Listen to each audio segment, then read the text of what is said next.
Yo la team des blessés, j'espère que vous allez bien. Du coup, comme prévu, troisième vidéo pour vous parler de l'évolution de ma blessure acromio-claviculaire, 17 jours après la chute, où est-ce qu'on en est aujourd'hui. Du coup, grosse semaine, je suis allé voir deux médecins, j'ai passé beaucoup de temps à regarder sur internet des études sur la meilleure façon de guérir ce genre de blessure. Si vous êtes dans le même cas que moi, vous devez vous rendre compte à quel point, au-delà de la douleur physique, c'est ce genre de blessure assez chiant mentalement, dans le sens où il n'y a pas vraiment de process clair sur la guérison.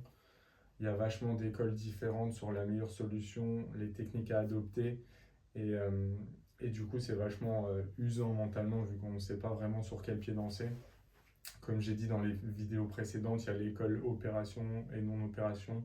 Et au sein même de ceux qui décident d'opérer, il y a débat sur le fait s'il faut opérer tôt, s'il faut opérer plus tard, sur quelle technique. Il y a plus de 150 techniques différentes pour opérer ce genre de blessure.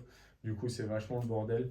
Mais j'ai fait pas mal de recherches et je pense qu'aujourd'hui, je suis arrivé à un résultat assez précis pour moi dans mon cas précis. Et j'espère que cette vidéo, ça va pouvoir vous éclairer sur la démarche que j'ai suivie et sur les différentes options qui s'offrent à vous. Avant de vous parler du choix que j'ai décidé de faire sur l'opération chirurgie ou non, je vais vous parler de où est-ce que j'en suis aujourd'hui.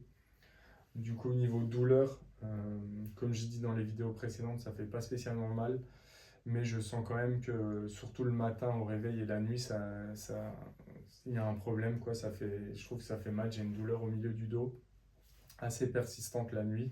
Là, par exemple, je l'ai pas. Quand je bouge, je suis actif, ça va. Mais la nuit, ça fait un peu chier. Et sinon, niveau mouvement, comme vous pouvez voir, j'ai gagné pas mal d'amplitude comparé à la semaine dernière. Mais c'est quand même pas parfait.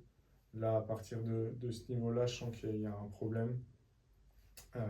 Du coup, ce que je fais, c'est en fait, je prends une raquette de tennis et pour m'entraîner un peu, je monte le bras comme ça. Là, ça fait pas spécialement mal. Et le point positif, c'est que ça craque pas non plus trop, même si je sens qu'il y a des craquements, etc. J'essaie de faire ça un peu tous les jours, sans trop forcer, car c'est un peu de l'automédication, quoi. Je suis pas allé voir un kiné ou quoi qui m'a conseillé de faire ça pour le moment. Du coup, je veux pas non plus trop forcer. Je suis censé garder encore une semaine la telle, mais j'essaie de l'enlever de temps en temps aussi, histoire de pas non plus perdre tous mes muscles et trop déshabituer l'épaule à bouger. Après, ça, voyez, avec votre médecin et vos propres recherches, je veux pas vous baser là-dessus et que vous forcez trop avec votre épaule, car il faut quand même lui laisser le temps de guérir et de désenfler surtout.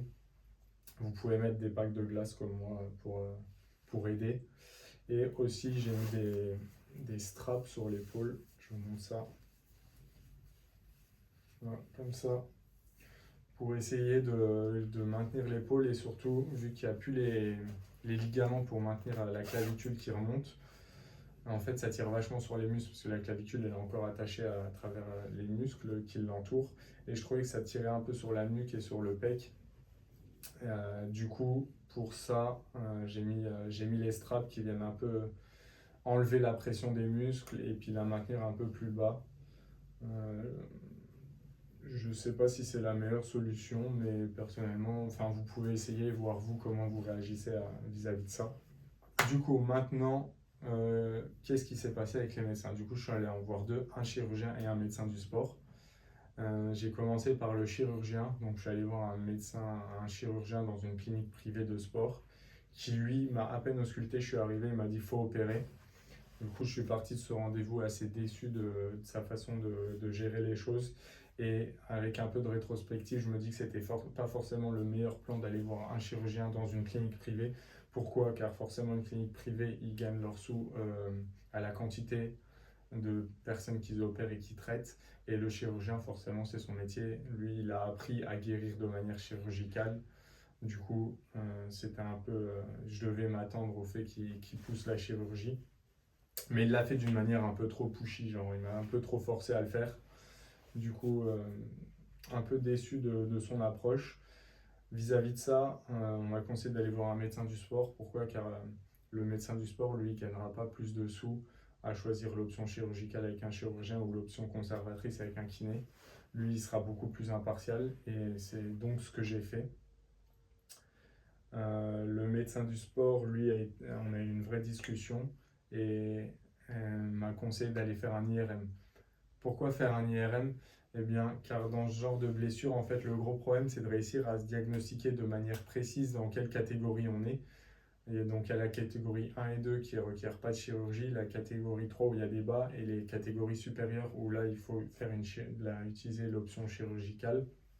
Et en fait, le gros problème, c'est que juste avec un examen au toucher et des radios, c'est assez compliqué de déterminer de manière très précise qu'on a une catégorie 3, dans le sens où il peut y avoir aussi des dégâts aux alentours de la clavicule qui vont, eux, requérir une chirurgie pour pouvoir guérir tout seul, enfin qui ne vont pas guérir tout seul et qui vont requérir une chirurgie.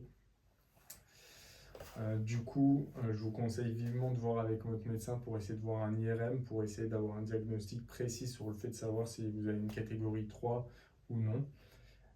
Moi personnellement, c'est ce que j'ai fait et il s'avère que j'ai une catégorie 3 classique. Du coup, j'ai fait énormément de recherches et je vais vous mettre plein d'études en description qui parlent de la meilleure façon de guérir les catégories 3 classiques.